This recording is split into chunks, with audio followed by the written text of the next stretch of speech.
Okay, അപ്പൊ നമ്മുടെ ഈ 18ാമത്തെ ലെസണില് 3 മഹാരഥന്മാർ അല്ലെ, 3 മഹാരഥന്മാരെ കുറിച്ചാണ് നമ്മൾ പഠിക്കുന്നത് അല്ലെ.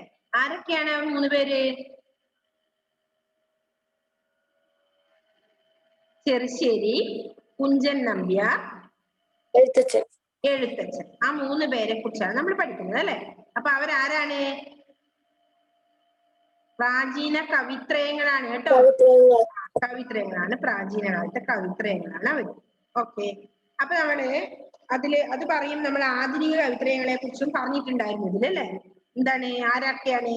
ആശാൻ, ഉള്ളൂർ, വള്ളത്തോൾ എന്നിവരടങ്ങിയ കവിത്രയത്തെ കുറിച്ച് കേൾക്കാത്ത കേരളീയർ ഉണ്ടാകില്ല എന്ന് നമ്മൾ പഠിച്ചിട്ടുണ്ടായിരുന്നു അല്ലെ. ഓക്കെ, അപ്പൊ ആരൊക്കെയാ ആധുനിക കവിത്രയങ്ങള്? ആശാൻ, ഉള്ളൂർ, വള്ളത്തോൾ. പ്രാചീന കവിത്രയങ്ങള് ചെറുശ്ശേരി, കുഞ്ചൻ നമ്പ്യാർ, എഴുത്തച്ഛൻ. ഓക്കെ, ഒന്നുകൂടി ഇത് വായിക്കാം, ഒന്ന് ശ്രദ്ധിക്കുക. ഇന്ത്യയുടെ തെക്കു പടിഞ്ഞാറേ അറ്റത്താണല്ലോ കേരളം. ഷോൺ വായിക്കുന്നോ? വായിച്ചോ, നമ്മൾ എടുത്തവരെ വായിച്ചോ. ഇത് കഴിഞ്ഞ് നമുക്ക് വായിച്ചിട്ട് തുടങ്ങാം. ഇന്ത്യയുടെ തെക്ക് പടിഞ്ഞാറേ അറ്റത്താണല്ലോ കേരളം സ്ഥിതി ചെയ്യുന്നത്. കേരളത്തിലെ ജനങ്ങളുടെ മാതൃഭാഷയാണ് മലയാളം. ഓരോ സംസ്ഥാനക്കാർക്കുമുണ്ട് അവരവരുടേതായ മാതൃഭാഷ. ഓരോ ഭാഷയിലും അനേകായിരം സാഹിത്യ ഗ്രന്ഥങ്ങളുമുണ്ട്. കഥ, കവിത, ഉപന്യാസം, യാത്രാവിവരണം, ചരിത്രം, ശാസ്ത്രം തുടങ്ങി നിരവധി ശാഖകൾ സാഹിത്യത്തിലുണ്ട്. ഇക്കൂട്ടത്തിൽ കവിത എഴുതുന്നവരാണ് കവികൾ. മഹത്തായ കവിത എഴുതുന്നവരെ മഹാകവികളായി ആദരിക്കും. ആശാൻ, ഉള്ളൂർ, വള്ളത്തോൾ എന്നിവരുടെ കാലത്ത് ജീവിച്ചിരുന്നവരാണ്. എന്നാൽ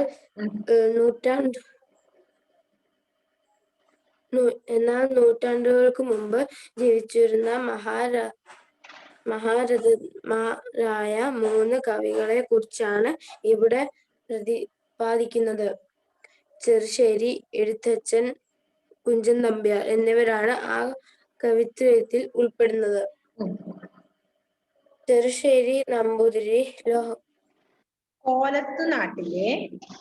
കോലത്ത് നാട്ടിലെ ഉദയവർമ്മ മഹാരാജാവിന്റെ സദസ്യനായിരുന്നു എന്നാണ് ഐതിഹ്യം. ചെറുശ്ശേരി എന്നത് കവിയുടെ ഇല്ലപ്പേരാണ്. ഇദ്ദേഹത്തിന്റെ യഥാർത്ഥ നാമധേയം കൃത്യമായി രേഖപ്പെടുത്തിയിട്ടില്ല. ക്രിസ്തുവർഷം 15ാം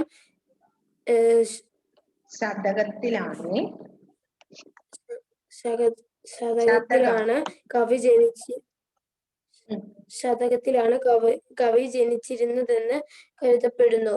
അതിമനോഹരമായ ഒരു ഗാന മഹാകാവ്യമാണ് ചെറുശ്ശേരിയുടെ കൃഷ്ണഗാഥ. ഇത് കൃഷ്ണപാട്ട് എന്നും പറയും. കൃഷ്ണന്റെ ജീവിതകഥയാണ് ഇതിലെ വൃത്തം. മലയാള സാഹിത്യത്തിലുണ്ടായ ആദ്യത്തെ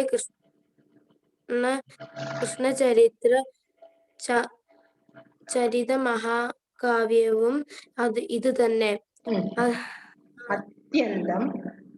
അത്യന്തം ലളിതവും സരസവും അലങ്കാര സമൃദ്ധവുമാണ് ഈ കൃതി. ഉണ്ണികൃഷ്ണനെ ചതിച്ചു കൊല്ലാനെത്തിയ കുട്ടിയെ മാറോട് ചേർത്തപ്പോഴുള്ള ഭാഗം നോക്കുക.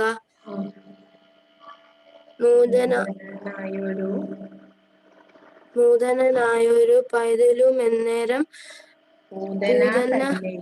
പൂതന തന്നെയും നോക്കി നോക്കി നിന്നാൽ മസ്തകമേറി കേസരി പൈതൽ താൻ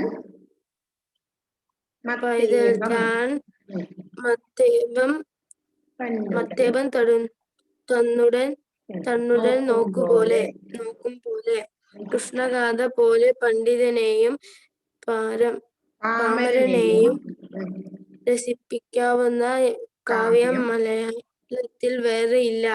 എഴുത്തച്ഛന്റെ ഓക്കെ, മതി. അതുപോലെ നമുക്ക് അങ്ങോട്ട് പഠിപ്പിക്കാം. ഓക്കെ, നിങ്ങൾക്ക് അന്നേരം ഈ പൂതന എന്ന് പറഞ്ഞ ആരാണെന്ന് അറിയോ? പൂതന തന്നെയായി ചിത്രത്തിൽ കാണുന്നത് ഒരു പൂതന തന്നെയല്ലേ? ആ പിക്ചറിൽ കാണുന്നില്ല ആളുകളെ. കൃഷ്ണനെ കണ്ടോ?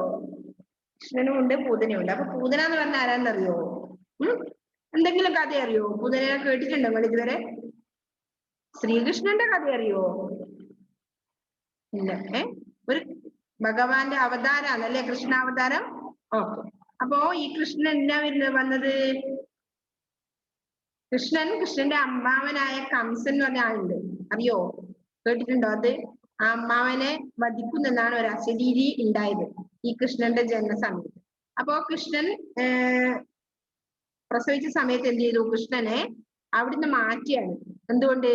ഒരു ആൺകുട്ടി 9ാമത് പിറക്കുന്ന അദ്ദേഹത്തിന്റെ സഹോദരിയായ ദേവകി 9ാമത് പ്രസവിക്കുന്ന കുട്ടി ഒരു ആൺകുട്ടിയാണെന്നും ആ കുട്ടി കൃഷ്ണനല്ല കംസനെ വധിക്കുമെന്നുമാണ് ആ ശരീരം ഉണ്ടായത്. അതുകൊണ്ട് എന്ത് ചെയ്യും? കൃഷ്ണൻ ഈ പെങ്ങൾക്ക് ഉണ്ടാകുന്ന, അതായത് ഈ ദേവകിക്ക് ഉണ്ടാകുന്ന കുട്ടിയെ എല്ലാം, ദേവകി വസുദേവന്മാരുടെ കുട്ടിയാണ് ആര്? കൃഷ്ണൻ. അപ്പൊ ശ്രീകൃഷ്ണൻ എന്ത് ചെയ്യും? കുട്ടീനെല്ലാം വധിക്കും. ആര്? കംസൻ. ആങ്ങളെയാണ് കേട്ടോ, ഈ കൃഷ്ണന്റെ അമ്മയുടെ ആങ്ങളെയാണ് കംസൻ. അപ്പൊ അങ്ങനെ എന്ത് ചെയ്തു? ഈ കൃഷ്ണനെ 9ാമത് പറഞ്ഞ ഈ കുട്ടിയെ എന്ത് ചെയ്തു? കൃഷ്ണനെ ഇവര് രാത്രിക്ക് രാമായണം മാറ്റിയാണ്, അല്ലെ? അങ്ങനെയാണ് കഥ. അപ്പോ എന്നിട്ട് ഒരു പെൺകുട്ടീനെ ആക്കുക ഇത്. അപ്പൊ പിന്നെ കൊല്ലണ്ടല്ലോ, ആൺകുട്ടിയല്ലേ വധിക്കുക. അപ്പൊ കൃഷ്ണന് പൂതന വേഷത്തില് ഇതുണ്ടോ? പൂതന ഒരു രാക്ഷസി വരുവാണ് ഈ കൃഷ്ണനെ കൊല്ലാൻ വേണ്ടിയിട്ട്. അപ്പൊ പാല് കൊടുക്കുന്നതും അങ്ങനെയുള്ള കുറെ കഥകളുണ്ട്. പൂതനെ നിങ്ങൾക്ക് കേട്ടിട്ടേ ഇല്ല ഇതുവരെ? നിങ്ങൾ ഇതുവരെ ഒരു പാഠവും പഠിച്ചില്ല കൃഷ്ണനെ പറ്റിയിട്ടും പൂതനയെ പറ്റിയൊന്നും? അതൊക്കെയാണ് കഥ. പൂതന എന്ന് പറഞ്ഞ രാക്ഷസിയാണ്. രാക്ഷസി നല്ലൊരു സുന്ദരിയായ വേഷത്തിൽ വരുന്നതും വന്നിട്ട് പാല് കൊടുക്കുന്നതും. അപ്പൊ കൃഷ്ണന് മനസ്സിലാവും കൃഷ്ണരാ ദൈവിക ശക്തികളാണെന്ന്, അല്ലെ? അപ്പൊ കൃഷ്ണന് മനസ്സിലാവുന്നു. അപ്പൊ കൃഷ്ണൻ അവരുടെ ചോര വരെ ഊറ്റി കുടിക്കുന്നതാണ് അതിൽ പറയുന്നത്. പൂതന അപ്പൊ ആ ഒരു രാക്ഷസിയാണ് പൂതന. മനസ്സിലായോ? അപ്പൊ കൃഷ്ണൻ അമ്പാടിയില് വളരും. യശോദയുടെ മകനായിട്ട് വളർത്തുമകനാണെന്നാലും മകനായിട്ട് വളരും.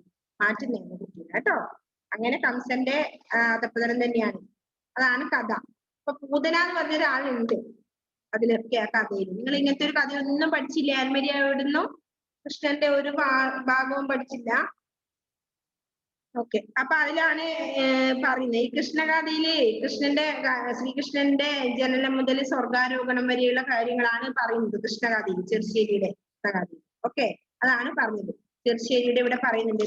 ചെറുശ്ശേരിയുടെ കൃഷ്ണഗാഥ ഇത് ക്രിസ്തുവർഷം 15ാം ശതകത്തിലാണ് ഈ കവി ജീവിച്ചിരുന്നതെന്ന് കരുതപ്പെടും.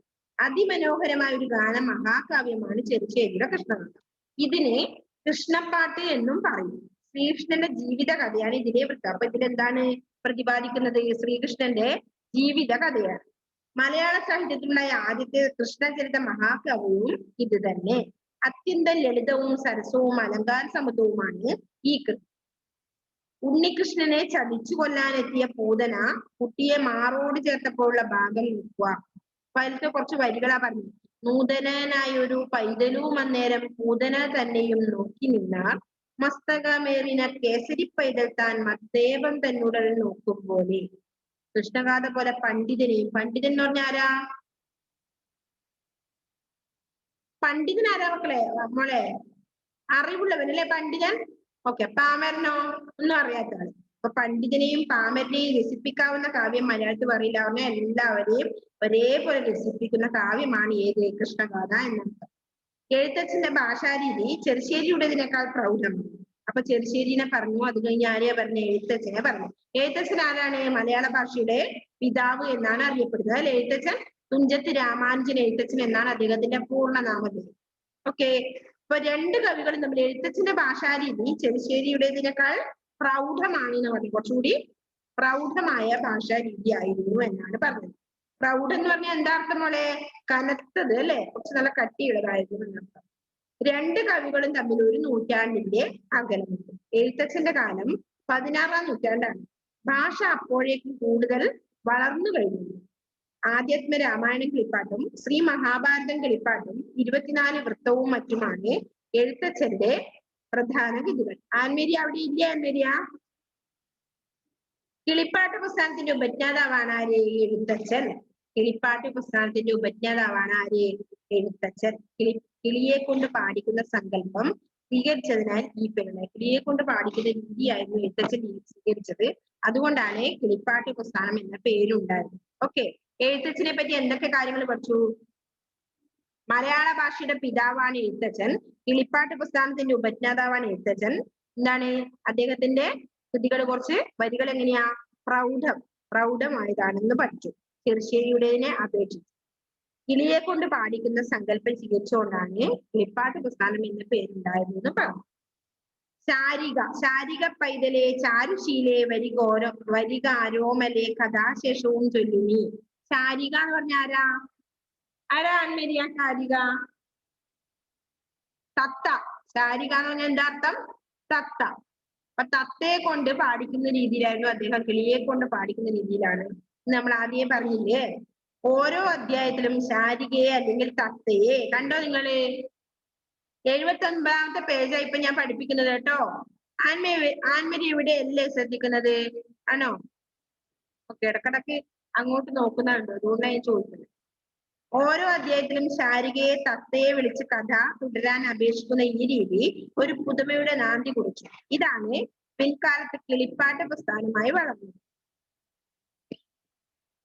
ശിഷ്ടന്മാരെ രക്ഷിക്കുകയും ദുഷ്ടന്മാരെ ശിക്ഷിക്കുകയും ഈശ്വരധർമ്മമാണെന്ന് സ്ഥാപിക്കുന്ന കഥകളാണല്ലോ രാമായണവും മഹാഭാരതവും.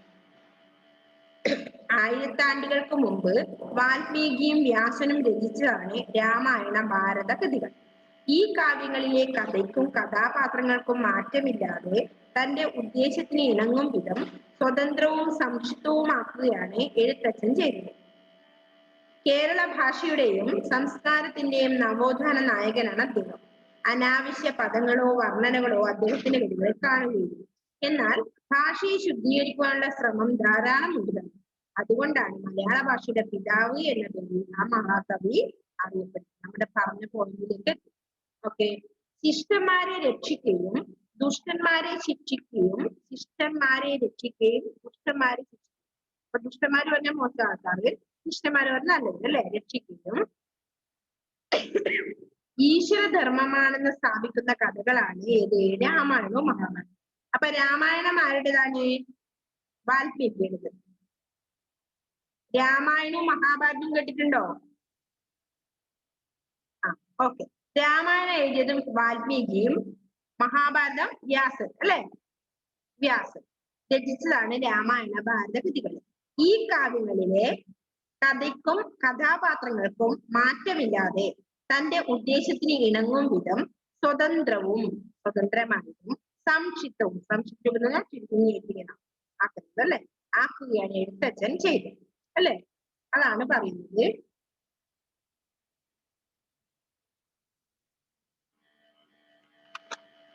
ഓക്കെ, അപ്പൊ എന്തൊക്കെയാ നമ്മൾ ഇതിൽ പറഞ്ഞത്? എഴുത്തച്ഛൻ ചെയ്ത് പറഞ്ഞു, ശിഷ്ടന്മാരെ രക്ഷിക്കുകയും ദുഷ്ടന്മാരെ ശിക്ഷിക്കുകയും ഈശ്വരധർമ്മമാണെന്ന് സ്ഥാപിക്കുന്ന കഥകളാണ് ഏത്? രാമായണവും മഹാഭാരതവും എന്ന് പറഞ്ഞു. അപ്പൊ അത് രചിച്ചത് ആരൊക്കെയാണ്? വാൽമീകിയും വ്യാസനും അല്ലെ?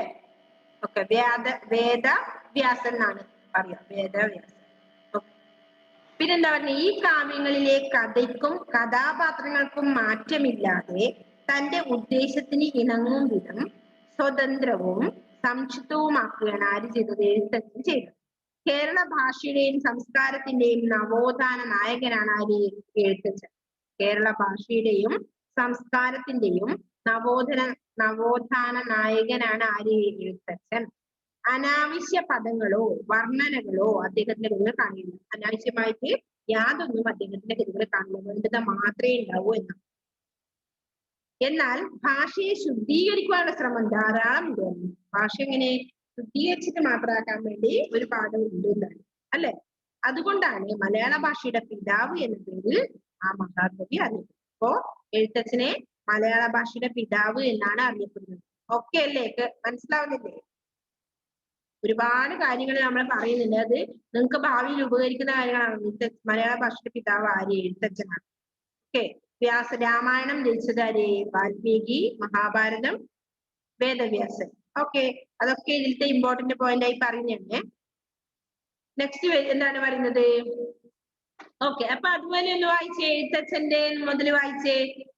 ആൻമരിയ, നമ്മൾ ഇന്നെടുത്തത് 78ാമത്തെ പേജിൽ ഇന്നെടുത്ത ഭാഗം. മിസ് 78ാമത്തെ പേജാ? 78ാമത്തെ പേജിൽ എഴുത്തച്ഛന്റെ തുടങ്ങുന്ന പാരഗ്രാഫാണ് ഇന്ന് നമ്മൾ എടുത്തത്. എഴുത്തച്ഛന്റെ ഭാഷാരീതി ചെറുശ്ശേരിയതിനേക്കാൾ 2 കവികളും തമ്മിൽ ഒരു നൂറ്റാണ്ടിന്റെ അകലമുണ്ട്. എഴുത്തച്ഛന്റെ കാലം 16ാം നൂറ്റാണ്ടാണ്. ഭാഷ അപ്പോഴേക്കും കൂടുതൽ വളർന്നു കഴിഞ്ഞിരുന്നു. അധ്യാത്മ രാമായണം കിളിപ്പാട്ടും ശ്രീ മഹാഭാരതം കിളിപ്പാട്ടും 24 വൃത്തവും മറ്റുമാണ് എഴുത്തച്ഛന്റെ പ്രധാന കൃതികൾ. കിളിപ്പാട്ട് പ്രസ്ഥാനത്തിന്റെ ഉപജ്ഞാതാവ് എഴുത്തച്ഛൻ. കിളിയെ കൊണ്ട് പാടിക്കുന്ന സങ്കല്പം സ്വീകരിച്ചതിനാൽ ഈ പേരുണ്ടായി. ശാരിക പൈതലെ ചാരുശീലെ വരി കാരോമലെ കഥാശേഷവും ചൊല്ലു നീ.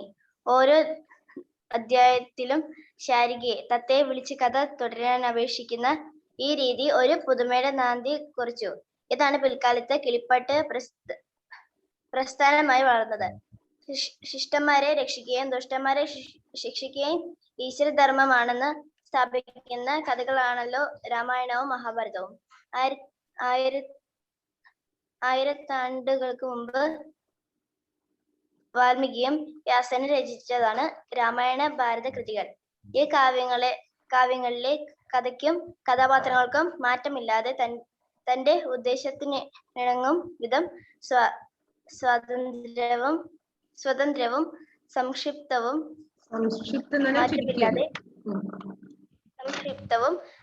ആക്കുകയാണ് എഴുത്തച്ഛൻ ചെയ്തത്. കേരള ഭാഷയുടെയും സംസ്കാരത്തിന്റെയും നവോത്ഥാന നായകനാണ് അദ്ദേഹം. അനാവശ്യ പദങ്ങളോ വർണ്ണനകളോ അദ്ദേഹത്തിന്റെ കൃതികൾ കാണുകയില്ല. എന്നാൽ ഭാഷയെ ശുദ്ധീകരിക്കാനുള്ള ശ്രമം ധാരാളം ഉണ്ട് താനും.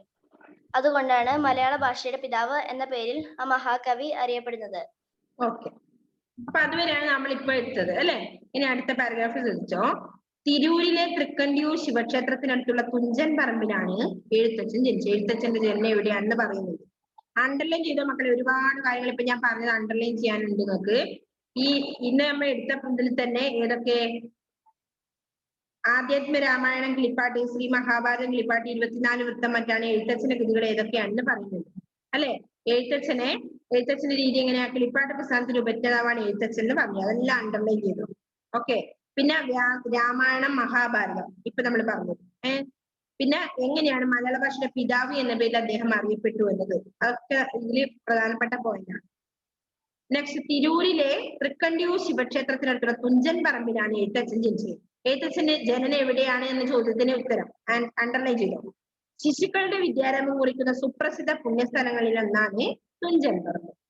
തുള്ളൽ പ്രസ്ഥാനത്തിന്റെ ജനയിതാവായ കുഞ്ചൻ നമ്പ്യാർ. അടുത്ത ആരെയാ പറഞ്ഞു? എഴുത്തച്ഛനെ പറ്റി പറഞ്ഞു. ഏതൊക്കെ? എവിടെയാ? തിരൂരിലെ തൃക്കണ്ടിയൂർ ശിവക്ഷേത്രത്തിനടുത്തുള്ള തുഞ്ചൻ പറമ്പിലാണ് എഴുത്തച്ഛൻ ജനിച്ചതെന്ന് പറഞ്ഞു അല്ലെ. എഴുത്തച്ഛന്റെ ഭാഷാരീതി ചെറുശ്ശേരിയുടേതിനേക്കാൾ പ്രൗഢമാണെന്ന് പറഞ്ഞു. പിന്നെന്താ? എഴുത്തച്ഛന്റെ കാലം 16ാം നൂറ്റാണ്ടെന്ന് പറഞ്ഞു. അദ്ദേഹത്തിന്റെ കൃതികള് ഏതൊക്കെയാ? ആധ്യാത്മ രാമായണം കിളിപ്പാട്ട്, ശ്രീ മഹാഭാരതം കിളിപ്പാട്ട്, പിന്നെ അടുത്തേതാ? 24 വൃത്തം. ഇതൊക്കെയാണ് എന്ന് പറഞ്ഞു അല്ലെ. കിളിപ്പാട്ട് പുസ്തകത്തിന്റെ ഉപജ്ഞാതാവാണ് അദ്ദേഹം എന്നും, പിന്നെയോ മലയാള ഭാഷയുടെ പിതാവ് ആണ് അദ്ദേഹം എന്നും പറഞ്ഞു. ഓക്കെ. അടുത്തിട്ട് പറഞ്ഞത് കുഞ്ചൻ നമ്പ്യാരെ കുറിച്ചാണ്. അപ്പൊ ചെറുശ്ശേരിയിലെ പഠിച്ചു, എഴുത്തച്ഛനെ പഠിച്ചു. ഓർമ്മയുണ്ടോ? ഇനി തുള്ളൽ പ്രസ്ഥാനത്തിന്റെ ജനയിതാവായ കുഞ്ചൻ നമ്പ്യാർ 18ാം നൂറ്റാണ്ടിലാണ് ജീവിച്ചിരുന്നത്. തിരുവില്ലുവ മലക്കടുത്തുള്ള കിള്ളിക്കുറിശി മംഗലം എന്ന പ്രദേശത്തെ ക്ഷേത്രത്തിന്റെ സമീപമാണ് നമ്പ്യാരുടെ കലക്കത്തുമഠം സ്ഥിതി ചെയ്തിരുന്നത്. കവി എന്ന നിലയിൽ പ്രസിദ്ധനായതോടെ അദ്ദേഹം അമ്പലപ്പുഴ രാജാവിന്റെ ആശ്രിതനായി തീർന്നു. കുറെ കാലം തിരുവനന്തപുരത്തും താമസിച്ചു. ഏറ്റവും വലിയ ജനകീയ സാഹിത്യകാരനാണ് നമ്പ്യാർ. സാധാരണക്കാർക്ക് വേണ്ടിയാണ് അദ്ദേഹം എഴുതിയത്, പ്രത്യേകിച്ചും മലയാളം മാത്രം അറിയാവുന്നവർക്ക് വേണ്ടി. ഭടജനങ്ങളുടെ നടുവിലുള്ളൊരു പടയണിക്കിക ചേരുവാൻ വടവി എന്നൊരു ചാരു കേരള ഭാഷ തന്നെ ചിദംബരു. കുഞ്ചൻനമ്പ്യാരുടെ വരികൾ. ഓക്കെ, എന്താ പറഞ്ഞപ്പോ തുള്ളൽ പ്രസ്ഥാനത്തിന്റെ ജനയിതാവായ കുഞ്ചൻ നമ്പ്യാർ എന്നാ പറഞ്ഞത്. തുള്ളൽ പ്രസ്ഥാനത്തിന്റെ ഉപജ്ഞാതാവാണ് ആര്? കുഞ്ചൻ നമ്പ്യാർ. അദ്ദേഹം 18-ാം നൂറ്റാണ്ടിലാണ് ജീവിച്ചത്. തിരുവില്ലുവ മലക്കടുത്തുള്ള കിള്ളിക്കുറിശിമംഗലം എന്ന പ്രദേശത്തെ ക്ഷേത്രത്തിന്റെ സമീപമാണ് നമ്പ്യാരുടെ കലക്കത്ത് മഠം സ്ഥിതി ചെയ്യുന്നത്.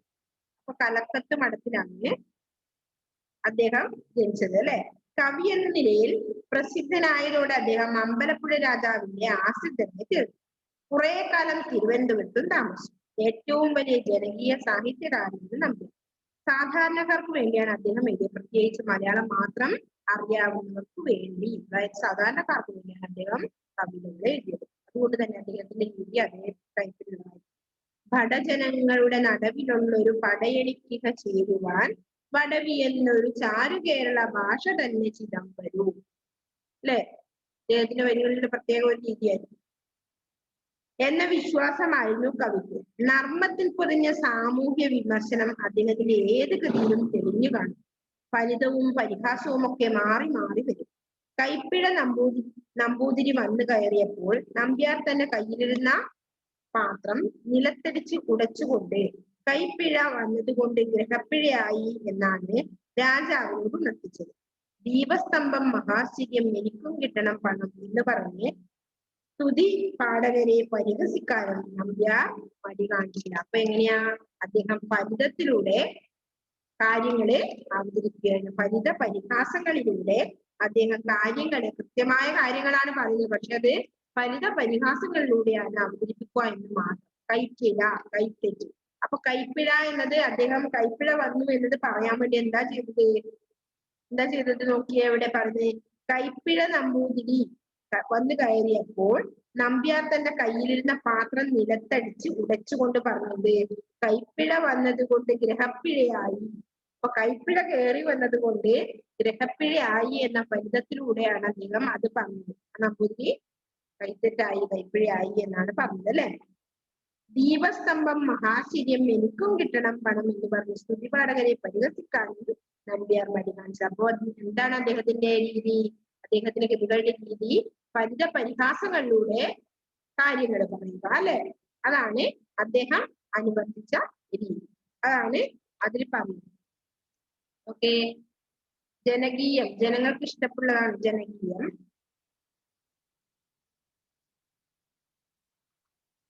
അപ്പൊ ഇപ്പൊ നമ്മൾ എടുത്തില്ലേ തിരൂരിലെ തൃക്കണ്ടിയൂർ ശിവക്ഷേത്രത്തിലുള്ള, അതുപോലെ വായിച്ചോ ഷോൺ.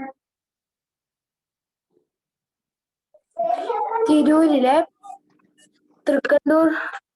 തൃക്കണ്ടിയൂർ ശിവക്ഷേത്രത്തിലുള്ള തുഞ്ചൻ പറമ്പിലാണ് എഴുത്തച്ഛൻ ജനിച്ചത്. ശിശുക്കളുടെ വിദ്യാരംഭം കുറിക്കുന്ന സുപ്രസിദ്ധ പുണ്യസ്ഥലങ്ങളിലൊന്നാണ് തുഞ്ചൻ പറമ്പ്. തുള്ളൽ പ്രസ്ഥാനത്തിന്റെ ജനയിതാവായ കുഞ്ചൻ നമ്പ്യാർ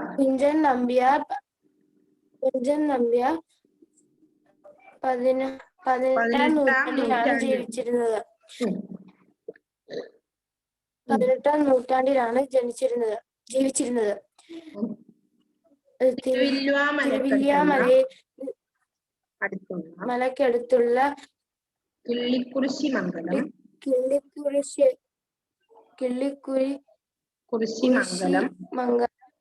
എന്ന പ്രദേശത്തെ ക്ഷേത്രത്തിന്റെ സമീപമാണ് നമ്പ്യാരുടെ കലക്കത്ത് മഠം സ്ഥിതി ചെയ്തിരുന്നത്. കവി എന്ന നിലയിൽ ത്തോടെ അദ്ദേഹം അമ്പലപ്പുഴ രാജാവിന്റെ ആശ്രിതനായി തീർന്നു പറഞ്ഞാൽ അദ്ദേഹത്തിന്റെ ആശ്രിതനായി തീർന്നു. അവിടെ താമസിച്ച് നിൽക്കാൻ തുടങ്ങിയില്ല, അദ്ദേഹത്തിനെ ആശ്രയിച്ച് നിൽക്കാൻ തുടങ്ങി. പ്രസിദ്ധനാവുക പേര് കേട്ടത്. കുറെ കാലം തിരുവനന്തപുരത്തും താമസിച്ചു. ഏറ്റവും വലിയ ജനകീയ സാഹിത്യകാരനാണ് നമ്പ്യാർ. സാധാരണക്കാർക്ക് വേണ്ടിയാണ് ഇദ്ദേഹം എഴുതിയത്. പ്രത്യേകിച്ചും മലയാളം മാത്രം അറിയാവുന്നവർക്ക് വേണ്ടി. ബഡജനങ്ങളുടെ നടുവിലുള്ളൊരു പടയണിക്കിഹ ചേരുവാൻ